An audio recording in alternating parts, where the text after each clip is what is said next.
Hey guys, what's up? Welcome back to NBA Knowledge. Today, we're going to be looking at the top 5 best NBA players to become head coaches. Let's get straight to it. If you looked around the NBA, you'd find that the vast majority of head coaches in the league are former players. Probably more so than any other professional sports league, you'll see that teams look to hire younger coaches such as Steve Kerr, Derek Fisher, or Jason Kidd, rather than just continuing to recycle the same old coaches like Major League Baseball tends to do. Most frequently, you find that the best NBA players aren't really interested in the day-to-day grind, such as a coach. Michael Jordan, for example, is happier in the executive suite than drawing up plays on a whiteboard. But on rare occasions, like how players will stay on the court a little too long, even the best of the best can't get away from the sidelines. Here are the 5 best NBA players to try to get their hand at coaching. At number 1, we have Jerry Sloan. Shooting guard Jerry Sloan may be the only former player on this list who's better remembered as a head coach than as a player, but he was once a very, very good guard playing for the Chicago Bulls. At 6'5", Sloan was a fantastic rebounder for his height, averaging around 7.4 per game in his career. He was also a decent scorer, putting up a career-best 18.3 points per game to go along with 8.8 rebounds in 1970 to 1971. Sloan was a good enough basketball player to get his number 4 uniform retired by the Bulls, and he went on to take his first head coaching gig with Chicago in the early 1980s. Sloan was let go after a disappointing 19-32 start to the 1981 to 1982 season, and after 4 years as an assistant coach in Utah, he took over as head coach of the Jazz. That's where he became a Hall of Fame head coach, compiling a 1,809 wins to 1,127 loss record in the 23 seasons he coached in before resigning in 2011. Up next, we have Isaiah Thomas. Isaiah Thomas is one of the best guards to ever play the game, combining his skill in both scoring and facilitating the offense to build a Hall of Fame career in Detroit with the Pistons. He had the best season at the age of 23 in 1984 to 1985, scoring 21.2 points with 13.9 assists per game.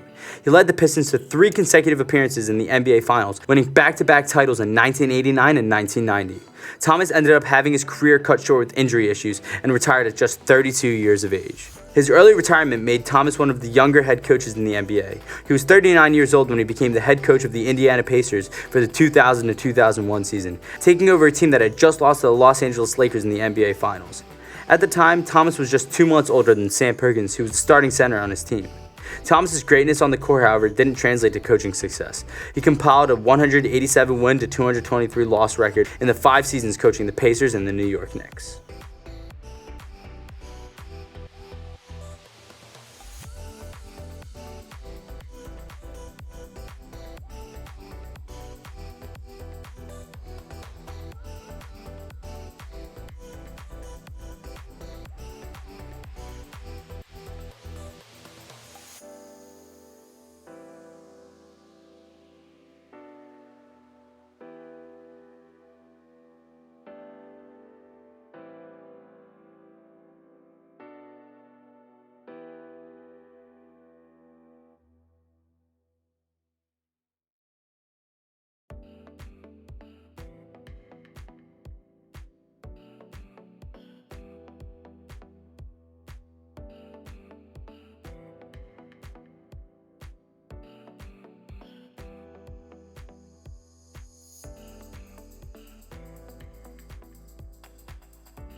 Up next, we have Bill Russell. Center Bill Russell was known as one of the greatest and most successful players in NBA history, at a time when he and Wilt Chamberlain were 2 of the few truly dominant centers. Russell had an insane 22.5 rebound per game average for his career to get along with 15.1 points. He even averaged 4.5 assists per game, with athleticism drawing comparisons to being the LeBron James of his era.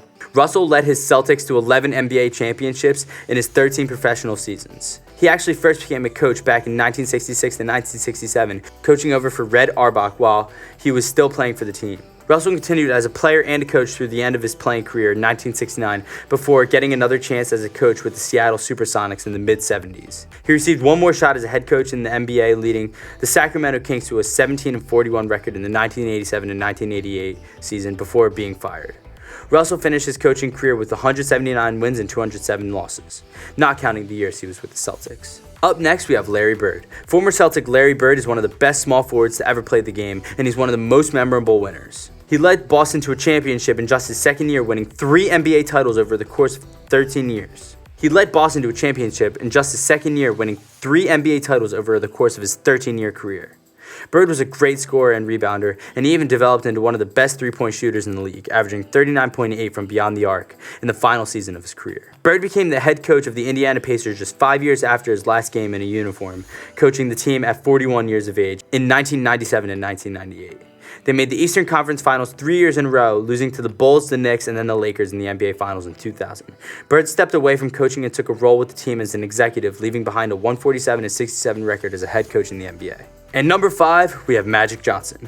Magic Johnson is one of the most special players to ever play in the NBA, becoming one of the best point guards in the league history, despite being 6'9". Johnson won 5 championships in his first 9 years in the league, averaging 19.5 points, 11.2 assists, and 7.2 rebounds per game.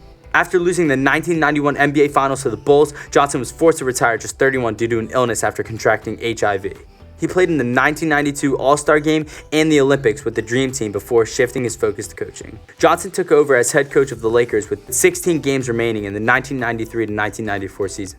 The team was full of good young talent with Vlade Divac, Nick Van Exel, Eldon Campbell, Anthony Peeler, Doug Christie, and George Lynch, all 25 years old or younger. Things did not go well, however. Johnson's career as a head coach ended with a 5-11 record. He would return to the court as a player. However, in 1995 to 1996, averaging 14.6 points, 6.9 assists, and 5.7 rebounds in 32 games, he retired for good. Alright guys, thank you so much for watching and making it to the end of the video. If you guys enjoyed, please leave a like, comment, subscribe, and let me know who you guys think the best player to become a head coach is in the NBA. I'll see y'all next time and have a great day. Peace.